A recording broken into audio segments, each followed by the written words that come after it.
Tuangazie masuala ya afya ambapo wahudumu wa afya na manusura wa Nasuri wameitaka serikali kupatia kipaumbele matibabu ya ugonjwa huo katika hospitali za umma kupitia ujenzi wa vituo vilivyo na vifaa hitajika kwa upasuaji wa waathiriwa.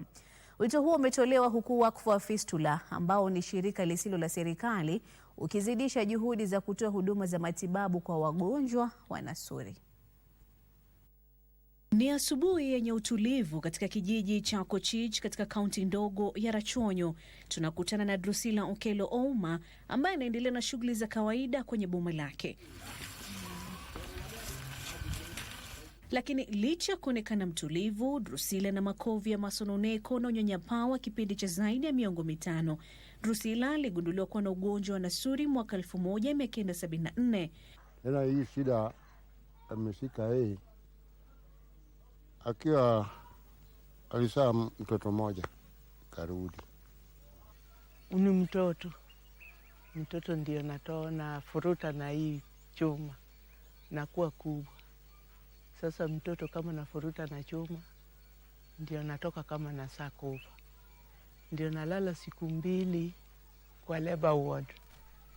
Kama bado kutoka labor ward. Kama natoka ku labor ward naenda kuota jua nje. Nasimama, nalala tu chini. Kama nasimama, nasikia kama kitu ingine, natoka kama maji nanuka. Lakini akiwa karibu kukata matumaini, maisha ya Drusilla yaligeuka pale mhudumu wa afya ya jamii alipomuunganisha na hospitali ya Gynocare mjini Eldoret, ambapo alifanyiwa upasuaji mara 7 kwa hisani ya Wakfu wa Fistula.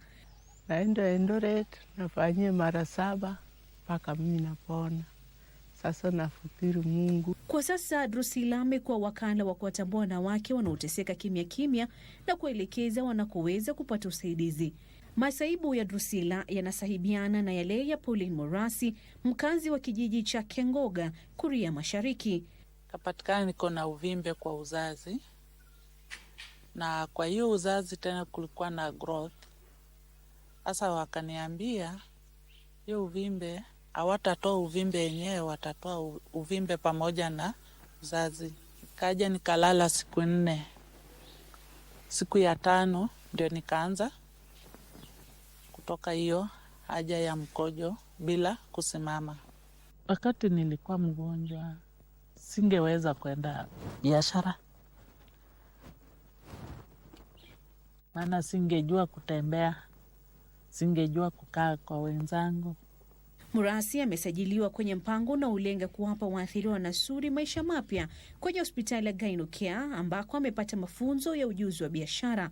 Check-up nirudi mwezi wa 8. Nikaangaliwa akasema niko sawa. Maisha saa hii ninaona niko sawa. Nirudi hali ya kawaida yenye nilikuwa nayo kitambo. Na nimerejea biashara yangu. Sasa hivi nafanya biashara yenye nilikuwa nafanya. We run a program known as Beyond Fistula, whereby we invite women who have undergone fistula treatment and they come in for business training. Ni taarifa za kutia moyo na kuwapa matumaini waathiriwa wa Nasuri, lakini wataalamu wanasema juhudi hizi hazitoshi. Wanaitaka serikali kupatia kipaumbele matibabu ya Nasuri katika hospitali za umma. We still have serious challenges in our healthcare systems.